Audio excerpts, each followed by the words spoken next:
Havia uma mulher chamada Raquel que vivia uma existência monótona e desesperançosa. Cansada de sua vida tediosa, ela decidiu fazer algo drástico. Em uma noite escura e tempestuosa, Raquel subiu até o topo de um prédio. O vento uivava ao seu redor, ecoando seus pensamentos de desespero. Ao olhar para baixo, as luzes da cidade pareciam distantes e insignificantes. A vida de Raquel havia sido marcada por uma sequência interminável de dias entediantes e rotineiros. O trabalho sem sentido, relacionamentos superficiais e sonhos nunca realizados a sufocavam. A sensação de estar presa em uma existência vazia a corroía por dentro, até que ela não pudesse suportar mais. Em um momento de completa exaustão emocional, Raquel tomou a decisão de confrontar a única certeza que parecia acompanhar a todos, a morte. Ela acreditava que, talvez, ao encontrar a entidade que levava embora a vida, poderia descobrir algo além daquele mar de tédio e desesperança que a consumia. A ideia de conversar com a morte parecia uma maneira final de romper com a monotonia que a aprisionava. Sem hesitar, ela se lançou no vazio, desafiando todas as leis da natureza. Enquanto caía em direção ao chão, a adrenalina percorria suas veias, misturando-se com o medo e a expectativa. O tempo parecia se esticar, tornando aqueles segundos intermináveis. Raquel se sentia livre, como se estivesse deixando para trás todas as correntes que a mantinham cativa. E então, no momento em que a colisão iminente com o solo parecia inevitável, algo extraordinário aconteceu. A escuridão que envolvia Raquel se dissipou e ela se encontrou em um lugar totalmente diferente.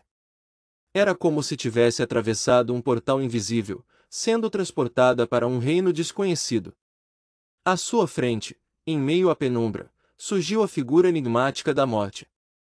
Sua presença era arrepiante, mas havia uma aura de serenidade e sabedoria ao seu redor. A morte a olhou com olhos vazios, mas que pareciam conter a profundidade de inúmeras histórias. Raquel sentiu um misto de medo e curiosidade enquanto se deparava com essa entidade misteriosa. Raquel, veja em seus olhos a fadiga da vida, o desejo por algo diferente, disse a morte em uma voz suave, como se fosse uma brisa noturna sussurrando em seus ouvidos. Eu posso lhe mostrar o que está além da existência mundana, mas saiba que nem sempre é o que se espera. O coração de Raquel disparou. Era uma oportunidade única, uma chance de descobrir se havia algo mais para além do vazio que experimentara em vida. Ela ponderou por um momento, refletindo sobre suas decepções, sonhos perdidos e a falta de realizações que a atormentavam. Por fim, movida por um misto de desespero e esperança, Raquel decidiu seguir adiante e aceitar a oferta da morte. Ela estendeu a mão trêmula, encontrando-se com a mão pálida e gélida da entidade. Uma sensação arrepiante percorreu seu corpo quando seus dedos se tocaram, uma conexão entre a vida e a morte. Em um instante, a escuridão se intensificou ao seu redor, e Raquel sentiu uma vertigem enquanto era levada para além dos limites da realidade conhecida.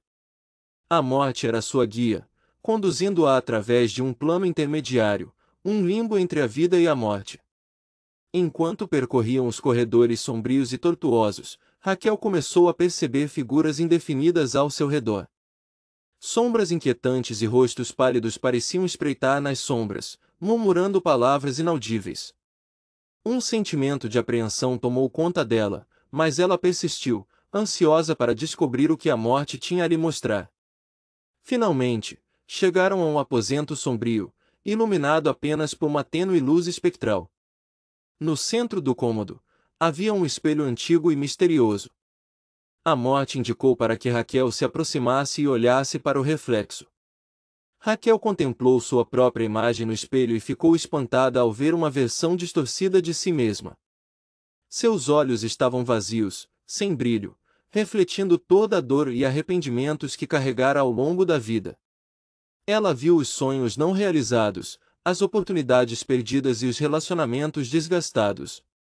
A imagem refletida a confrontava com tudo o que ela havia sido, e, ao mesmo tempo, com tudo o que ela deixou de ser.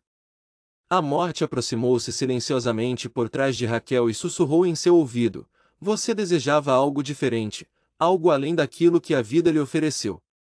Mas aqui, no limiar entre a vida e a morte, você se depara com a verdade dolorosa. A morte não é uma solução para as insatisfações da vida, mas sim um lembrete do que poderia ter sido. As palavras ecoaram na mente de Raquel enquanto ela observava sua imagem no espelho, enfrentando suas próprias escolhas e limitações. O vazio que sentirá em vida não poderia ser preenchido pela morte, mas apenas pela coragem de enfrentar seus medos, perseguir seus desejos e buscar significado enquanto estava viva. Nesse momento de epifania, Raquel compreendeu que ainda havia tempo para mudar sua história. Ela se desvencilhou da miragem do espelho e encarou a morte com determinação. Eu entendo agora, disse ela, com a voz firme. A morte não é a resposta. A vida é o verdadeiro desafio, e é onde encontrarei o que busco. Com um sorriso sereno, a morte assentiu. Ela recuou, permitindo que Raquel retornasse ao mundo dos vivos. No entanto, ao voltar, Raquel percebeu que algo havia mudado. Ela não estava mais em seu corpo físico. Em vez disso, ela se via como um espírito errante, um fantasma preso entre os dois mundos. Raquel olhou para baixo e viu seu corpo inerte no chão. A angústia e a compreensão se entrelaçaram em seu ser, enquanto ela percebia que agora fazia parte do mundo dos espíritos. Ela era um espectro, condenado a vagar pelas sombras, observando os vivos com uma melancolia sem fim. Além disso, Raquel descobriu que carregava uma maldição sinistra. A morte havia imposto a ela a terrível tarefa de perpetuar sua própria jornada. Todos aqueles que compartilhassem o mesmo desespero e sensação de vazio que ela uma vez sentirá seriam atraídos para o mesmo prédio imponente. Eles também se lançariam do alto, apenas para se tornarem fantasmas aprisionados como ela. Raquel estava condenada a testemunhar a repetição desse trágico ciclo, incapaz de interferir ou impedir que outros seguissem o mesmo destino. Era um fardo pesado e doloroso, uma punição para sua busca desesperada por algo mais além da morte. À medida que os dias se transformavam em anos, a sanidade de Raquel começou a se desgastar. A solidão e a impotência corroeram sua mente, levando-a à beira da loucura. Ela se tornou uma sombra sombria que assombrava os corredores do prédio, arrastando consigo as almas desesperadas que encontrava. A maldição que a acompanhava agora se estendia a todos aqueles que cruzassem seu caminho. Raquel, consumida pelo sofrimento, sentiu um prazer sinistro em atrair mais e mais vítimas para o abismo que a aprisionava. Ela sussurrava promessas falsas, alimentava seus medos e os levava à beira da insanidade. Cada alma que se juntava a ela aumentava sua própria agonia, mas ela já não se importava. Sua dor era a única coisa que importava. A cada novo rosto que se juntava ao grupo sombrio de fantasmas amaldiçoados, a aparência de Raquel tornava-se cada vez mais distorcida e grotesca. Seus olhos brilhavam com uma luz maligna, e sua voz ecoava com risadas cruéis. Ela havia se transformado em um espectro perverso, desfrutando da desgraça dos outros enquanto sofria em sua própria prisão. A cada nova vítima, a escuridão que envolvia Raquel se fortalecia. Sua sede de vingança e sua sede por companhia na miséria crescia descontroladamente.